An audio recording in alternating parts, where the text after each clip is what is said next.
Micro economics हम लोगों ने अच्छे से पूरा का पूरा रिवीजन कर लिया। 5 दिन के अंदर, जैसा मैंने आप लोगों को प्रॉमिस किया था, 5 दिन के अंदर कंप्लीट माइक्रो इकोनॉमिक्स जो भी डिलीटेड पोर्शन थे उसके साथ हम लोगों ने खत्म किया।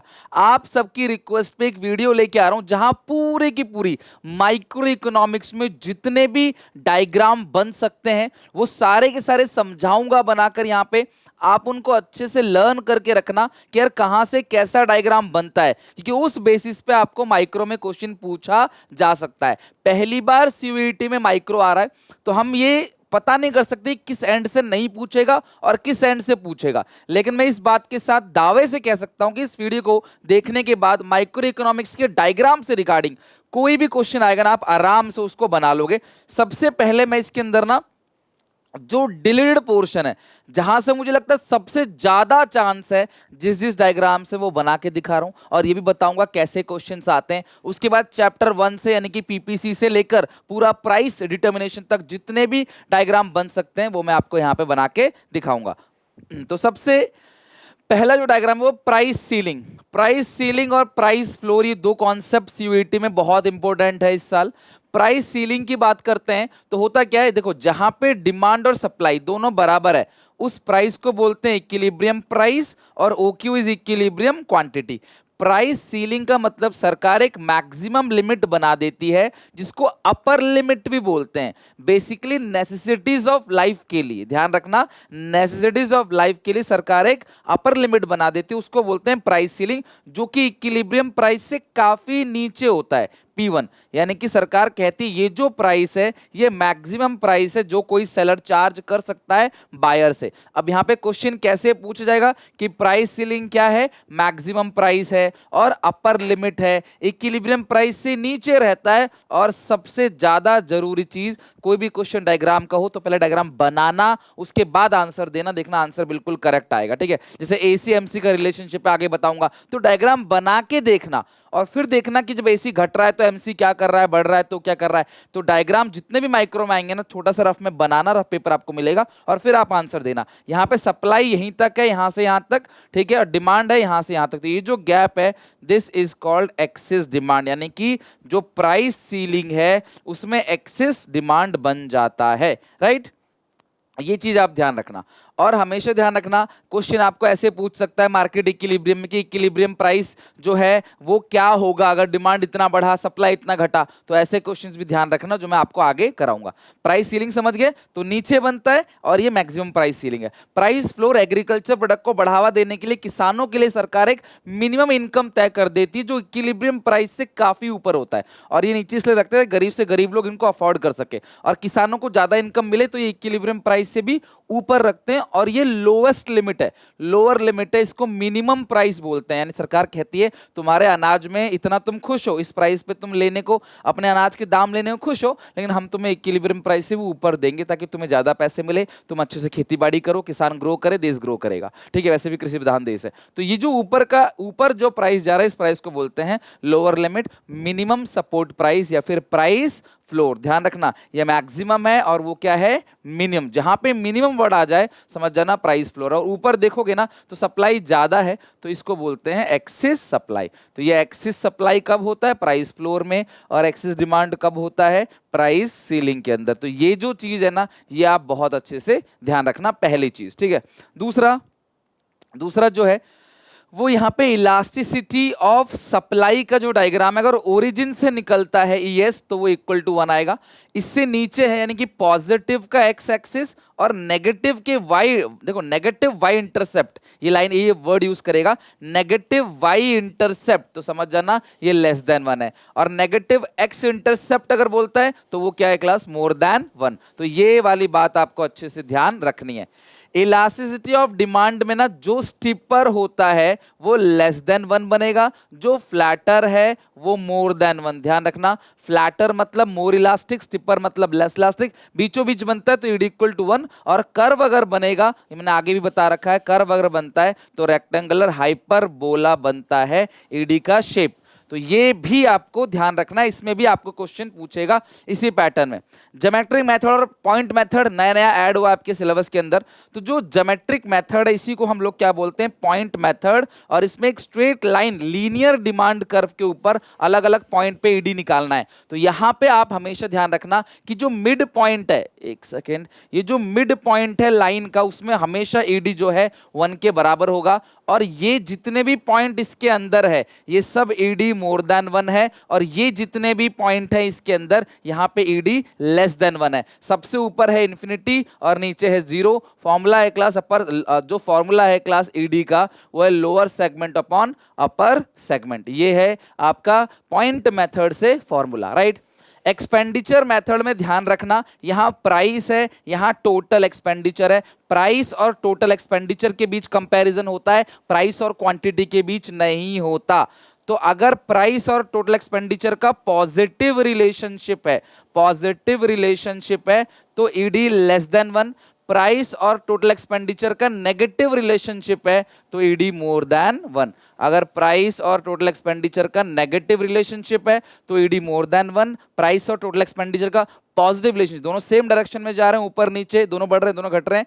प्राइस और एक्सपेंडिचर, एक्सपेंडिचर फॉर्मूला क्या होता है, प्राइस इनटू क्वांटिटी, तो लेस देन 1। और नेगेटिव रिलेशनशिप है प्राइस और एक्सपेंडिचर के अंदर तो ईडी आएगा क्लास मोर देन 1। और प्राइस के बढ़ने से घटने से एक्सपेंडिचर सेम है, उसमें कोई चेंज नहीं आता, तो वो आता है ईडी इक्वल टू 1 यानी यूनिटरी इलास्टिक। तो ये वो डिलीटेड पोर्शन है जो बहुत इंपॉर्टेंट है, जो इस साल आपको पूछा जा सकता है। बाकी अब हम एक एक करके सारे के सारे चैप्टर का डायग्राम को समझते हैं, आप उनको अच्छे से याद करके रख लेना और रफ में बना के फिर अपने आंसर देना, जो भी आंसर आपको पूछेगा। ओके, सबसे पहला जो डायग्राम आता है वो होता है class PPC, production possibility curve. तो क्लास ये एक्स एक्सिस है, यहाँ पे गुड्स एक्स, यहाँ गुड्स वाई, और ये है क्लास पीपीसी यानी कि कॉनकेव टू द ओरिजिन।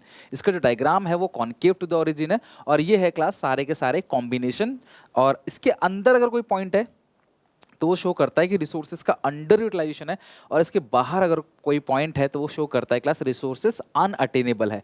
अगर पीपीसी पूरा का पूरा ऐसे शिफ्ट हो जाए, इसको बोलते हैं राइटवर्ड शिफ्ट। जब भी रिसोर्सेज इंक्रीज होते हैं पीपीसी राइटवर्ड शिफ्ट होता है, और इस तरीके से अगर अंदर की तरफ आ रहा है तो उसको बोलते हैं लेफ्टवर्ड शिफ्ट। लेकिन अगर किसी एक गुड्स के रिसोर्सेज में चेंज आए, लाइक सिर्फ एक्स में चेंज आ रहा है, एक्स का इंक्रीज हो रहा है, एक्स का डिक्रीज हो रहा है, तो इसको आप बोलोगे रोटेशन, राइटवर्ड रोटेशन और लेफ्टवर्ड रोटेशन। उसी तरीके से अगर ऊपर इस तरीके से आ जाए तो अपवर्ड रोटेशन, और नीचे आ जाए तो डाउनवर्ड रोटेशन। रोटेशन तब होता है जब एक ही कमोडिटी में चेंज आता है, शिफ्ट कब होता है जब दोनों कमोडिटी में चेंज आता है। ये है क्लास पीपीसी का पूरा डायग्राम।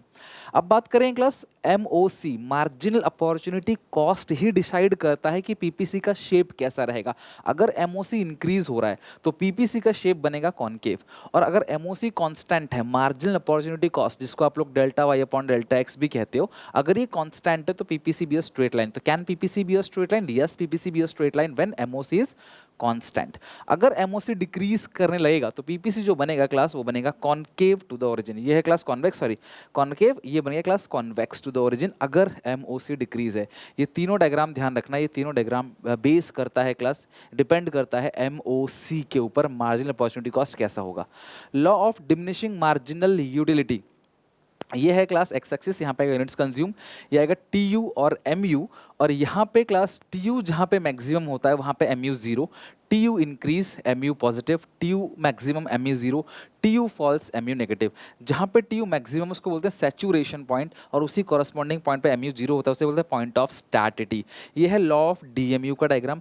हमेशा जो मार्जिनल यूटिलिटी है वो हमेशा घटता हुआ बनेगा, हमेशा घटेगा 0 और फिर क्लास क्या हो जाएगा, माइनस। ये डीएम। आज इसी तरह से रिलेशनशिप लिख सकते हो क्लास, जब भी रिलेशनशिप पूछा जाए, किसी भी कभी रिलेशनशिप पूछा जाए, डायग्राम जरूर बनाना, एक आइडेंटिकल साइज का डायग्राम, यहाँ डायग्राम, यहाँ 3 point explain, increase positive, maximum 0, decrease negative. Examination में हमेशा जब भी आप एक्सप्लेनेशन करोगे तो फुल नाम लिखना, TU MU unit, total utility, marginal utility, इस तरीके से लिखोगे। इक्विलिब्रियम में आने के लिए कंज्यूमर तब इक्विलिब्रियम में आता है जब M U X P X के बराबर होता है सिंगल कमोडिटी केस में। तो ये रहा क्लास एम यू एक्स, ठीक है, और ये है क्लास पी एक्स। जब एम यू एक्स और पी एक्स आपस में बराबर होगा पॉइंट आता है क्लास इक्विलिब्रियम पॉइंट। और ये जो पॉइंट है क्लास, यहाँ पे एम यू जो है वो ज़्यादा है, पी एक्स कम है, इसे बोलते हैं consumer surplus. Double commodity case में M U X upon M U Y, P X upon P Y. तो ये जो पॉइंट आ गया क्लास को बोलते हैं equilibrium point, M U X upon P X, M U Y upon P Y, ये हो गया class consumer equilibrium. Single commodity case में कब आता है, M U X equal to P X, ये आ गया कंज्यूमर इक्विलिब्रियम, राइट। दोनों सारे डायग्राम ए टू जेड एक भी नहीं छोड़ूंगा, कंप्लीट डायग्राम आज कराऊंगा रिवीजन, एंड तक टिके रहना। इंडिफरेंस कर्व, अगर मैं इंडिफरेंस कर्व की बात करूं, इसका शेप होता है कॉन्वेक्स टू द ओरिजिन, और एक इंडिफरेंस कर्व के ऊपर जितने भी कॉम्बिनेशंस होते हैं वो सारे के सारे इक्वल लेवल ऑफ सेटिस्फेक्शन देते हैं। तो A equal to B equal to C equal to D equal to A, goods X goods Y, ये दो कॉम्बिनेशन है, और ये है क्लास आपका कॉन्वेक्स टू द ओरिजिन। इसका जो स्लोप होता है, स्लोप उसको एम आर एस बोलते हैं। पीपीसी का जो स्लोप था ना, पीपीसी का जो स्लोप था उसको एमओसी बोलते हैं। जो पीपीसी का स्लोप होता है ना उसको बोलते हैं एमओसी, और इसको बोलते हैं क्लास एमआरएस। ये इंडिफरेंस कर्व आईसी का जो स्लोप होता है, ये आईसी का डायग्राम है। नेक्स्ट है class family of indifference curve को हम लोग इंडिफरेंस मैप बोलते हैं। ऐसे कई सारे आईसी बनाते चले जाओगे क्लास इन्फिनिटी तक, तो इसे इंडिफरेंस मैप बोलते हैं। दो इंडिफरेंस कर्व कभी आपस में इंटरसेक्ट नहीं कर सकते। इंडिफरेंस कर्व के फीचर बहुत इंपॉर्टेंट है, प्लीज इसको मिस मत करना, जरूर एग्जामिनेशन में पूछा सकता है कि जो फीचर्स है, जो इंपॉर्टेंस है, आप बताओ इंडिफरेंस कर्व के। तो दो इंडिफरेंस कर्व कभी आपस में इंटरसेक्ट नहीं कर सकता, इसको रिवर्स प्रूफ करना होता है। उसका डायग्राम ये है, ठीक है। रिवर्स आपको प्रूफ करना होता है, मतलब आपने काट के दिखाया कि ऐसा नहीं हो सकता, तो इसका क्लास आप रिवर्स प्रूफ करोगे। Consumer equilibrium in case of IC approach, under IC approach consumer वहां पे इक्विलिब्रियम आता है जब ये बजट लाइन, ध्यान रखना ये है class budget line, A B is the budget line. जब ये बजट लाइन किसी आईसी से टेंजेंट बन के पास होता है ना, उस पॉइंट पे slope of IC is equal to slope of budget line, तो इसको क्या बोलते हैं, इसको बोलते हैं इक्विलिब्रियम पॉइंट। यहाँ पे एक आईसी, दो आईसी, तीन आईसी, चार बना सकते हो, लेकिन जहाँ पे सेकंड पॉइंट पे टेंजेंट बन के पास, टेंजेंट समझते हो ना, ऐसे छूके एक पॉइंट निकलता है, तो ये देखो इस कर्व के टेंजेंट यहाँ से एक छूके निकला पॉइंट, तो इस पॉइंट को क्या बोलते हैं, इक्विलिब्रियम पॉइंट, और ये इंडिफरेंस कर्व का इक्विलिब्रियम पॉइंट है। ये डायग्राम भी आपको ध्यान रखना, पेपर में बहुत आता है, this is very much important.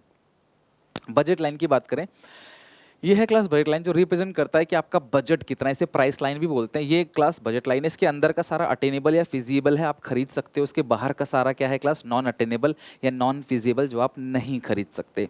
Budget line में शिफ्ट है, अगर आपका बजट बढ़ जाता है तो राइटवर्ड शिफ्ट, बजट घट जाता है तो लेफ्टवर्ड शिफ्ट। बजट बढ़ेगा तो सामान ज़्यादा खरीदोगे, राइटवर्ड शिफ्ट, बजट घटेगा सामान कम खरीदोगे, लेफ्टवर्ड शिफ्ट। इवन ये प्राइस की वजह से भी होता है, दोनों गुड्स का प्राइस अगर कम हो गया तो बजट बढ़ जाएगा हमारा, राइटवर्ड शिफ्ट। दोनों गुड्स का प्राइस बढ़ गया तो हमारा बजट कम हो जाएगा, लेफ्टवर्ड शिफ्ट।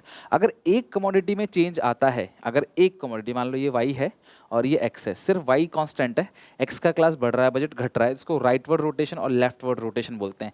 लाइक अगर एक्स का प्राइस बढ़ गया तो ये पीछे आ जाएगा, लेफ्टवर्ड रोटेशन। एक्स सस्ता हो गया तो हम ज़्यादा खरीद सकते हैं, तो ये राइटवर्ड रोटेशन।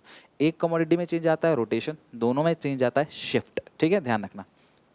नेक्स्ट है demand curve. Demand curve convex to the origin होता है, आपकी मर्जी है, आप चाहो तो एक स्ट्रेट लाइन बना लो ऐसे, या कर्व बना लो, ये कॉन्वेक्स टू द ओरिजिन है, और ये प्राइस और डिमांड के इनवर्स रिलेशनशिप को शो करता है कि प्राइस घटेगा, डिमांड बढ़ेगा, प्राइस बढ़ेगा तो डिमांड घटेगा। अगर मैं बात करूं सब्स्टिट्यूट गुड्स, वो गुड्स होते हैं जो एक दूसरे की जगह पे इस्तेमाल किए जाते हैं। अगर सब्स्टिट्यूट गुड्स का प्राइस इंक्रीज होगा तो मेन गुड्स की डिमांड बढ़ जाएगी, तो राइटवर्ड शिफ्ट, इसको इंक्रीज इन डिमांड बोलते हैं। और अगर सब्स्टिट्यूट गुड्स का प्राइस घटेगा तो मेन गुड्स की डिमांड घट जाएगी, उसको बोलते हैं डिक्रीज इन डिमांड, और ये लेफ्टवर्ड शिफ्ट होगा। आप चाहो तो इसे कर्व में या स्ट्रेट लाइन में जैसा आपका मन करे बना सकते हो। कॉम्प्लीमेंट्री गुड्स कौन से होते हैं, जो एक साथ इस्तेमाल में लाए जाते हैं, petrol, car, pen, ink, mobile, SIM, AC, stabiliser, bread, butter, tea, milk, इस तरीके से, ठीक है।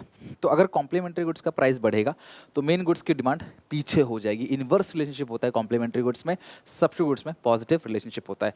ये पीछे आएगा, इसको लेफ्टवर्ड शिफ्ट या डिक्रीज इन डिमांड बोलते हैं। ये आगे जाएगा, इसको राइटवर्ड शिफ्ट या इंक्रीज इन डिमांड बोलेंगे। अगर कॉम्प्लीमेंट्री गुड्स का प्राइस घटेगा, पेट्रोल सस्ता होगा, गाड़ी ज़्यादा बिकेंगी, गाड़ी की डिमांड राइट शिफ्ट। पेट्रोल महंगा होगा, गाड़ी कम बिकेंगी, demand left shift. Income of consumer, तीन तरह के गुड्स होते हैं क्लास। सबसे पहला नेसेसिटीज ऑफ लाइफ, दूसरा नॉर्मल, तीसरा इन्फीरियर। नेसेसिटीज ऑफ लाइफ जरूरी है, मेडिसिन हो गया, सॉल्ट हो गया, शुगर हो गया। दूसरा हो गया क्लास आपका इन्फीरियर गुड, घटिया क्वालिटी के गुड्स, चीप क्वालिटी के गुड्स। और अगला हो गया सुपीरियर, या फिर इसे कहते हैं नॉर्मल गुड्स। तो जो नॉर्मल गुड्स में इनकम इफेक्ट हमेशा पॉजिटिव रहता है, इनकम बढ़ता चला जाएगा, डिमांड ज़्यादा करते चले जाएंगे। लेकिन इन्फीरियर गुड्स में इनकम इफेक्ट नेगेटिव है, इनकम बढ़ेगा, डिमांड कम करेंगे, महंगा। अगर इनकम बढ़ेगी तो हम घटिया सामान कम खरीदेंगे, इनकम घटेगा तो हम लोग इसको ज़्यादा खरीदेंगे, इसको बोलते हैं इन्फीरियर गुड्स। अगर बात करें change in income of consumer inferior goods के केस में, तो इन्फीरियर गुड्स में अगर आपकी इनकम बढ़ेगी तो आप इन्फीरियर गुड्स कम खरीदोगे, decrease in demand leftward shift.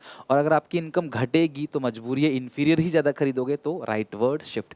Demand जब भी इंक्रीज होता है राइटवर्ड शिफ्ट, डिमांड जब भी डिक्रीज होता है लेफ्टवर्ड शिफ्ट। अगला है change in income of consumer normal goods. तो नॉर्मल गुड्स यानी लग्जरियस गुड्स, महंगी महंगी चीज़ें, ठीक है, लग्जरियस ब्रांडेड आइटम्स। तो अगर आपकी इनकम बढ़ेगी तो आप ये ज़्यादा खरीदोगे, राइटवर्ड शिफ्ट हो जाएगा। अगर आपकी इनकम घटेगी तो आप ये कम खरीदोगे, तो ये क्या होगा, लेफ्टवर्ड शिफ्ट। यानी कि इनकम के बढ़ने घटने से इनकम बढ़ेगा, नॉर्मल गुड्स की डिमांड बढ़ेगी, इनकम घटेगा, नॉर्मल गुड्स की डिमांड घटेगी। और क्वेश्चन साइलेंट है तो हम मानेंगे कौन से गुड्स की बात कर रहा है, नॉर्मल गुड्स की। सिंपल क्वेश्चन पूछेगा, इनकम बढ़ेगी तो डिमांड, नॉर्मल गुड्स मान के बोलेंगे आंसर बढ़ेगा, राइट। अगला है क्लास इंडिविजुअल डिमांड। ये ए की डिमांड है, ये बी की डिमांड है, ये सी की डिमांड है। अगर मैं तीनों की डिमांड को जोड़ दूंगा थोड़ा सा फ्लैटर बन जाएगा क्लास, ए प्लस बी प्लस सी की डिमांड। ध्यान रखना ये मार्केट डिमांड है, ये फ्लैटर होता है, थोड़ा फ्लैटर। और ये सारे के सारे क्या होते हैं, स्टिपर। ये देखो तुरंत क्विकली नीचे आता है, क्विकली नीचे आएगा, लेकिन ये थोड़ा सा ऐसे दूर तक जाएगा। तो ये मार्केट डिमांड कर्व का डायग्राम है और ये सारे के सारे इंडिविजुअल डिमांड कर्व के डायग्राम। अब देखो, अगर कभी भी खुद का प्राइस बढ़ेगा, किसी भी सामान के खुद का प्राइस अगर बढ़ता है तो उसकी डिमांड कम होगी, तो उसको बोलते हैं कॉन्ट्रैक्शन इन डिमांड।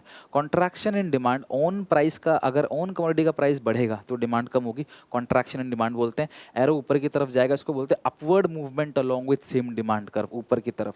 अगर खुद का प्राइस सस्ता हो गया, इस पेन का प्राइस कम हो गया, इस पेन की डिमांड बढ़ेगी, इसको बोलते हैं एक्सटेंशन या एक्सपेंशन इन डिमांड। अगर इस पेन का प्राइस कम हुआ तो इसकी डिमांड बढ़ेगी, इसको इंक्रीज इन डिमांड नहीं बोलेंगे। इंक्रीज इन डिमांड तभी बोलते हैं जब अदर फैक्टर की वजह से डिमांड बढ़ता है, जब किसी और कारण की वजह से, सब्स्टिट्यूट, कॉम्प्लीमेंट्री, टेस्ट, है ना, इनकम, इन सब की वजह से डिमांड बढ़ेगा, तो इंक्रीज इन डिमांड। खुद का प्राइस सस्ता हो गया तो डिमांड बढ़ रहा है, उसको बोलते हैं एक्सटेंशन या एक्सपेंशन इन डिमांड। और यहाँ पे शिफ्ट नहीं होता, यहाँ मूवमेंट होता है। यहाँ प्राइस घट रहा है इसीलिए downward movement along with same demand curve, यहाँ प्राइस बढ़ रहा है इसलिए upward movement along with same demand curve. अब है इलास्टिसिटी ऑफ डिमांड। अगर मैं इलास्टिसिटी ऑफ डिमांड की बात करूं तो ये है ED is equal to zero, perfectly elastic. Price कितना भी ऊपर कितना भी नीचे डिमांड सेम। ये उल्टा है, प्राइस सेम तब भी डिमांड चेंज हो रहा है, परफेक्टली इलास्टिक का। अगर ये बिल्कुल बीचों बीच है, ईडी इक्वल टू वन, ध्यान रखना क्लास, अगर मैं इसको कर्व में बनाता तो ये ईडी वन का डायग्राम है, इसको बोलते हैं when ED is equal to 1, when ED is equal to 1, the shape of ED is rectangular hyperbola। मैं सिर्फ डायग्राम नहीं दिखा रहा, जो भी उससे मिलता जुलता कॉन्सेप्ट है, इंपॉर्टेंट बातें हैं, मैं वो भी समझा रहा हूँ, ठीक है, एंड तक देखना। तो रेक्टेंगुलर हाइपरबोला है, ये लेस देन यूनिटरी है क्लास, तो नीचे है। ED less than unitary, price में बहुत चेंज आएगा, डिमांड में थोड़ा चेंज आएगा। मोर देन यूनिटरी, प्राइस में थोड़ा सा चेंज आएगा, डिमांड में बहुत ज़्यादा चेंज आएगा, तो मोर देन यूनिटरी। तो अगर मैं ऐसे बनाऊँ तो ये हो गया जीरो, ये हो गया इन्फिनिटी, ये हो गया क्लास वन, नीचे लेस देन, ऊपर मोर देन वन। ये है degree of elasticity of demand, 5 के 5 डिग्री। इसमें एक एक्सपेंडिचर मेथड है, वो भी आपसे पूछ लेता है।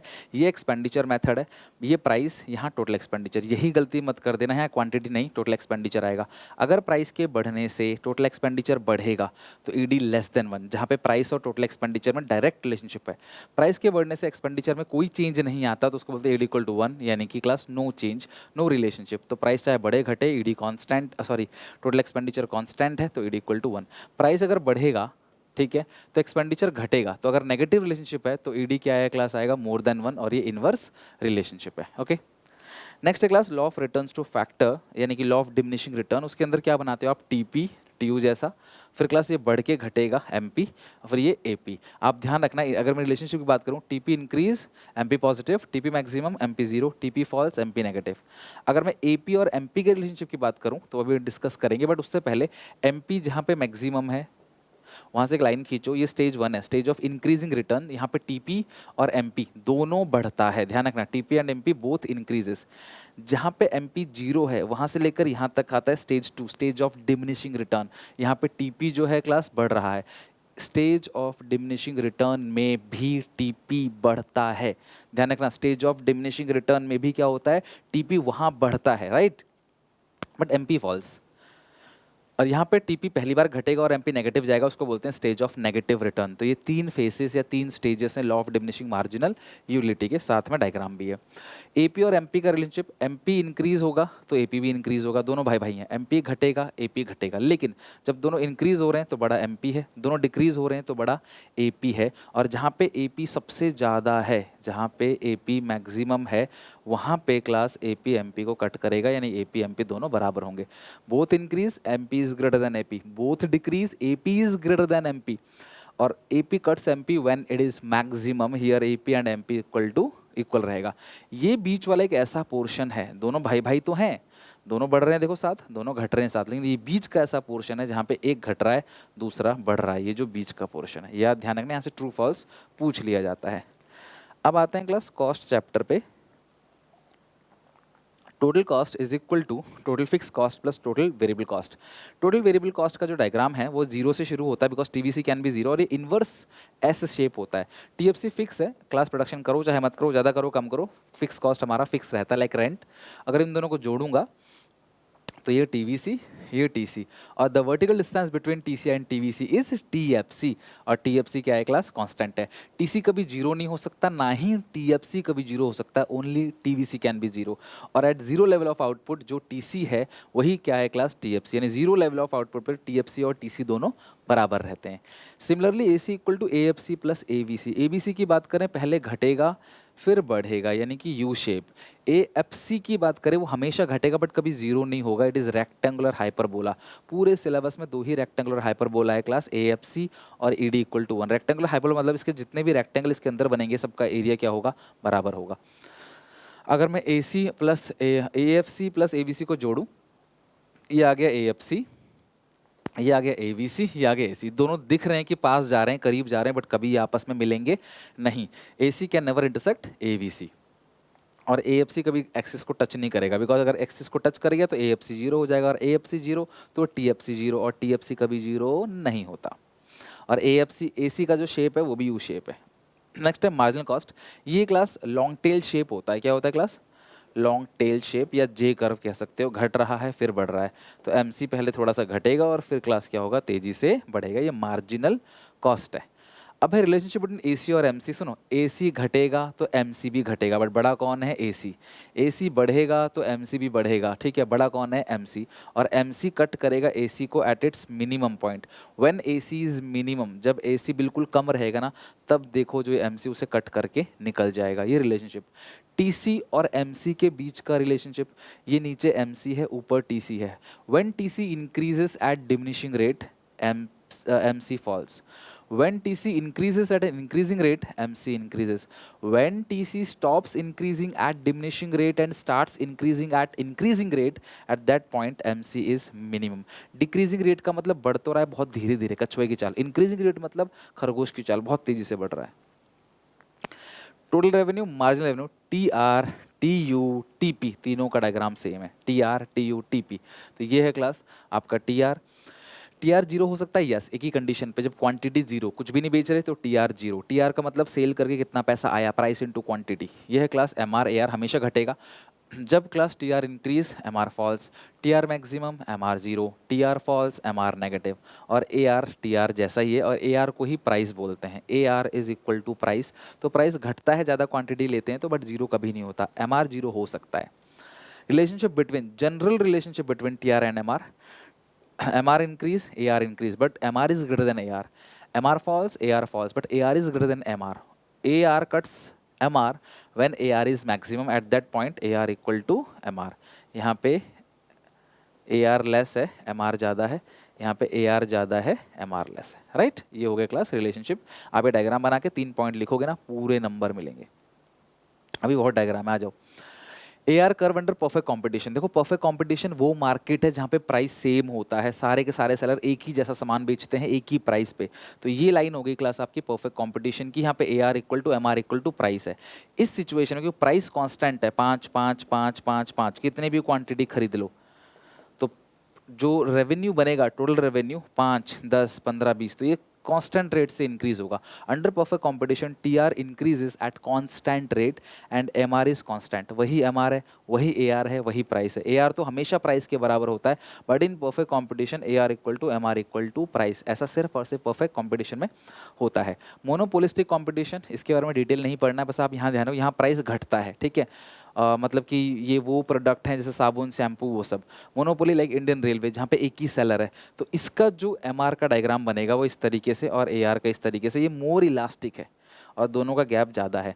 लेकिन मोनोपोली में ये लेस इलास्टिक बनेगा और दोनों का गैप क्या होगा क्लास, कम होगा। ये लेस इलास्टिक है, हियर बोथ क्विकली फॉल्स, तेजी से, और ये धीरे धीरे ऐसे गिर रहा है, ठीक है। प्रोड्यूसर इक्विलिब्रियम, अब producer is in equilibrium at a point where M R equal to M C and M C is rising. तो ये जो पॉइंट है इक्विलिब्रियम का है, ये एम आर है, परफेक्ट कॉम्पिटिशन में कांस्टेंट है, और ये एम सी है, मार्जिनल कॉस्ट, जहाँ पे M R M C cut करेगा और एम सी बढ़ता नजर आएगा। यहाँ भी कट कर रहा है बट यहाँ एम सी घट रहा है, तो ये नहीं होगा, यहाँ एम सी बढ़ रहा है, तो ये पॉइंट स्टैंड्स कहलाएगा इक्विलिब्रियम। ये है क्लास प्रोड्यूसर इक्विलिब्रियम। एक क्वेश्चन पक्का आना है इस चैप्टर से, यही आना है, और ये डायग्राम आपको पक्का बनाना है। और सप्लाई की बात करें तो या तो आपकी मर्जी है, आप ऐसे अपवर्ड स्लोपिंग बना लो, सीधा स्ट्रेट लाइन, या एक कर्व बना लो, इसको बोलते हैं कॉन्केव टू द ओरिजिन। और ये एक पॉजिटिव रिलेशनशिप शो करता है कि प्राइस बढ़ेगा, सप्लाई बढ़ेगा, प्राइस घटेगा, सप्लाई घटेगा। नेक्स्ट है क्लास, जब भी सप्लाई बढ़ेगा तो राइटवर्ड शिफ्ट, जब भी सप्लाई घटेगा लेफ्टवर्ड शिफ्ट। जब भी ओन प्राइस की वजह से सप्लाई बढ़ेगा तो उसको बोलते हैं extension in supply, own price की वजह से सप्लाई घटेगा उसको बोलते हैं contraction in supply. Increase in supply का मतलब सप्लाई बढ़ रहा है अदर फैक्टर से, number of sellers, taxation policy. लेकिन कॉन्ट्रैक्शन इन सप्लाई मतलब सप्लाई घट रहा है खुद के प्राइस के घटने की वजह से, राइट। प्राइस घटेगा, सप्लाई घटेगा, प्राइस बढ़ेगा, सप्लाई घटेगा। Degree of price elasticity 5 degree है। ई एस 0, इसको बोलते हैं perfectly inelastic supply. When E S equal to 0 तो क्या बोलोगे इसको, perfectly inelastic supply. E S अगर इन्फिनिटी है तो इसको बोलेंगे परफेक्टली इलास्टिक सप्लाई। अगर ये बीचों बीच निकल रहा है, ई एस 1 यूनिटरी इलास्टिक, और ये बड़ा है, E S greater than 1 relatively elastic या मोर देन यूनिटरी इलास्टिक, और ये आएगा लेस देन यूनिटरी इलास्टिक। नीचे है लेस देन, ऊपर है मोर देन 0, और लास्ट वाला इन्फिनिटी। ये बिल्कुल ईडी जैसा ही है, बीच का चेंज है बस। ये तो सेम ईडी जैसा है, लेकिन ईडी में ऐसा है, ईडी में ऐसा है 0 1 मोर देन 1, और ये ऐसा है 1 नीचे से आ रहा है एक्स एक्सिस से तो लेस देन 1, वाई एक्सिस से निकल रहा है तो मोर देन 1। अब ये लास्ट चैप्टर है और बहुत डायग्राम है इस चैप्टर में, भर के डायग्राम है, ध्यान समझिए। एक डायग्राम आता है मार्केट इक्विलिब्रियम, जहां मार्केट में होने वाली डिमांड और मार्केट में होने वाली सप्लाई बराबर है, उसको बोलते हैं इक्विलिब्रियम। ओ से लेकर क्यू तक इक्विलिब्रियम क्वांटिटी है, ओ से लेकर पी तक इक्विलिब्रियम प्राइस है, राइट। और ये ऊपर वाला गैप एक्सिस सप्लाई है, नीचे वाला गैप एक्सिस डिमांड है, और जहां पे डिमांड सप्लाई कट करेगा उसी प्राइस को इधर खींच के लेके आएंगे, तो ये परफेक्ट कॉम्पिटिशन। परफेक्ट कॉम्पिटिशन एक ऐसी मार्केट है जहां large number of buyers and sellers है, सारे के सारे होमोजीनियस प्रोडक्ट बेच रहे हैं एक ही प्राइस पे, एक ही प्राइस पे क्लास। और यहाँ पे सारा कंट्रोल जो है, यहाँ पे एक भी सेलर बायर जाए आए उससे फ़र्क नहीं पड़ता, प्राइस यहाँ कांस्टेंट रहेगा। एक सामान खरीदो, 1000 सामान खरीदो, फिक्स प्राइस है। एक सामान 100 का तो 100 सामान 10,000 का, इस तरीके से। और ये इंडस्ट्री है, इंडस्ट्री प्राइस सेट करता है, फर्म इसी प्राइस को चार्ज करते हैं। यहाँ पे जो डायग्राम है वो ईडी का परफेक्टली इन इलास्टिक है, यहाँ प्राइस सेम है क्लास, प्राइस में कोई भी चेंज नहीं आता, परफेक्ट कॉम्पिटिशन मार्केट का डायग्राम है। अब हम ये देखेंगे इक्विलिब्रियम प्राइस वो प्राइस है जहां डिमांड सप्लाई दोनों बराबर है। अब हम ये देखेंगे क्लास कि अगर डिमांड में चेंज आता है ना, तो इक्विलिब्रियम प्राइस पे क्या फ़र्क पड़ेगा। तो ये मेन डायग्राम आपको बनाना है पहले, फिर डिमांड में चेंज आना है तो एक जगह डिमांड को बढ़ाना है। तो अगर मैं डिमांड को बढ़ाऊंगा तो इक्विलिब्रियम प्राइस बढ़ जाएगा और क्वांटिटी भी बढ़ जाएगा, और अगर मैं डिमांड को कम करूंगा यहाँ पे पीछे आ जाएगा, डिमांड बढ़ेगा राइट, डिमांड घटेगा लेफ्ट। सप्लाई यहाँ कांस्टेंट है, सिर्फ क्या चेंज हो रहा है, चेंजेस इन डिमांड। तो ये नया पॉइंट को यहाँ कट करेगा, एक सेकंड नया, ये जो नया डिमांड है ना, ये सप्लाई को यहाँ कट कर रहा है। तो यहाँ पे देखो क्लास, सप्लाई को कहाँ कट कर रहा है, सप्लाई को यहाँ कट कर रहा है, ई डैश। तो क्वांटिटी भी घट रहा है क्लास और प्राइस भी घट रहा है, यानी कि अगर डिमांड कम होगा तो प्राइस कम, और डिमांड ज़्यादा होगा तो प्राइस ज़्यादा, इफ़ सप्लाई इज कांस्टेंट। अगला डायग्राम में चेंज इन सप्लाई, तो एक जगह सप्लाई को बढ़ाओ, सप्लाई को ऐसे ऐसे राइट साइड ले आओ, तो नया पॉइंट यहाँ कट कर रहा है क्लास, तो प्राइस फॉल हो गया और क्वांटिटी बढ़ गया। देख रहे हो, प्राइस फॉल्स पी से ओ पी डैश, और क्वांटिटी इंक्रीज ओ क्यू से ओ क्यू डैश। अब यहाँ पे चेंज इन सप्लाई में सप्लाई को कम करना है, तो ये रहा सप्लाई, इसको पीछे ले आओ, एस डैश, नया पॉइंट यहाँ कट हो रहा है, ई डैश। तो आप देखो सप्लाई कम अगर हो गया तो प्राइस बढ़ेगा, सप्लाई कम तो क्वांटिटी घट जाएगा। तो इस तरीके से आपको इसे एक्सप्लेन भी कर देना है, एक्स एक्सिस पे क्या है, वाई एक्सिस पे क्या है, डी डी क्या है, एस एस क्या है, ई क्या है, एक्सप्लेन करो। डिमांड अगर घट रहा है, सब बढ़ रहा है, तो उसको बता के एक्सप्लेन करना है। डायग्राम ये रहेगा, तो मैं डायग्राम अच्छे से सिखा रहा हूँ आपको। डिमांड सप्लाई बोथ इंक्रीजेस, दोनों बढ़ रहा है, तो एक जगह डिमांड ज़्यादा सप्लाई कम, तो डिमांड को ज़्यादा आगे ले जाओ, डी डैश, सप्लाई को थोड़ा सा आगे ले जाओ, बढ़ दोनों ही रहे हैं लेकिन डिमांड ज़्यादा, तो नया पॉइंट ये ई डैश हो गया। तो अगर आप देखोगे तो प्राइस इंक्रीज हो गया, तो अगर डिमांड ज़्यादा बढ़ेगा, सप्लाई थोड़ा सा बढ़ेगा तो प्राइस इंक्रीज होगा।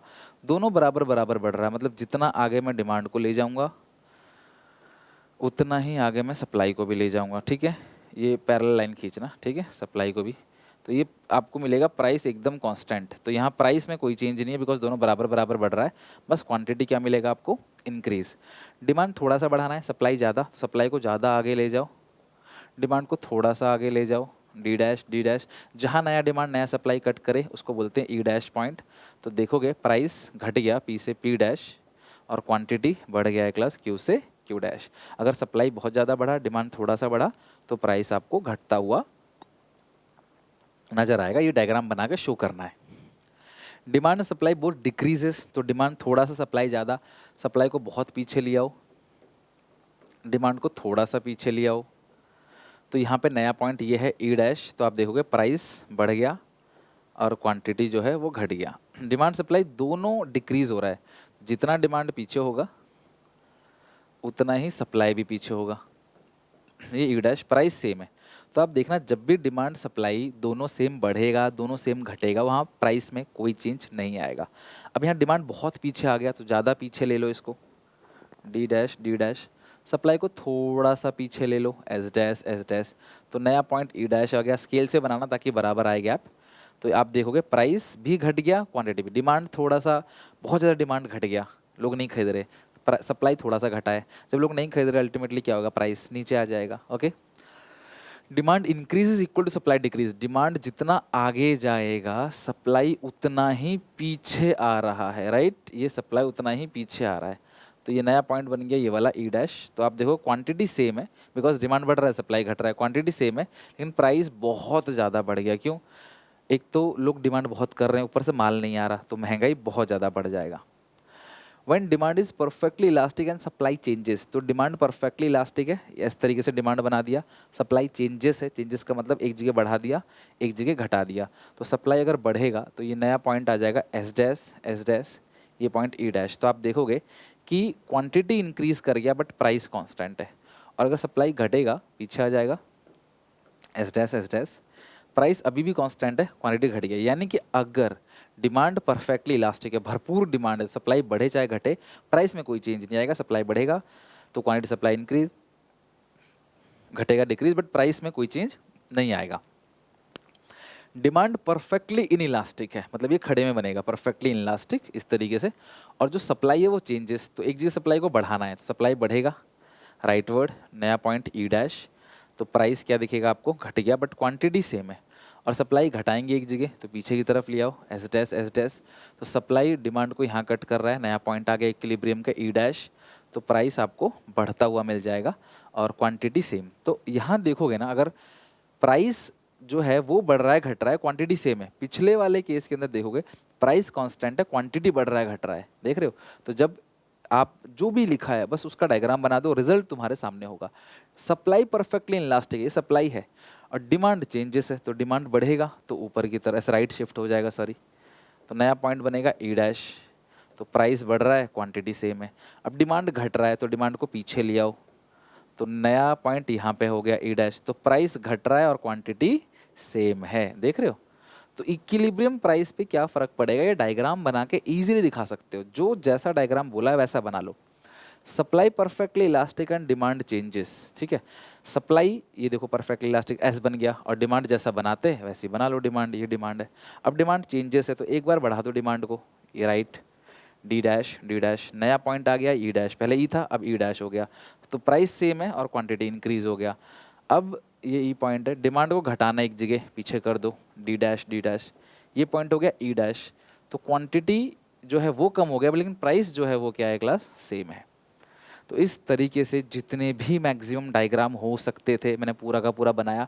वीडियो थोड़ी सी लंबी हो गई होगी, बट अगर आपको रियली में मेरे एफर्ट्स, मतलब 1.5 घंटा सिर्फ इसको बनाने में लगा, अप्रॉक्सीमेटली 1.5 घंटा ये सारे के सारे डायग्राम को सिर्फ बनाने में लगा है। तो अगर आपको मेरी मेहनत अगर आपको लग रही है तो प्लीज़ सब्सक्राइब करो, चैनल को शेयर करो और अच्छे से रिवाइज करो, ठीक है। मैं इसी तरीके से आपको पूरा माइक्रो का वन शॉट भी लेके आऊँगा, अकाउंट्स के वन शॉट भी आएंगे, बहुत सारी चीज़ें और आएंगी टाइम टू टाइम। बस सपोर्ट दिखाओ, प्यार दिखाओ अपना, सब्सक्राइब करो चैनल को और शेयर करो अपने सारे दोस्तों में। अच्छा लगा तो शेयर जरूर करना। मिलते हैं नेक्स्ट क्लास में, take care, bye bye, God bless you.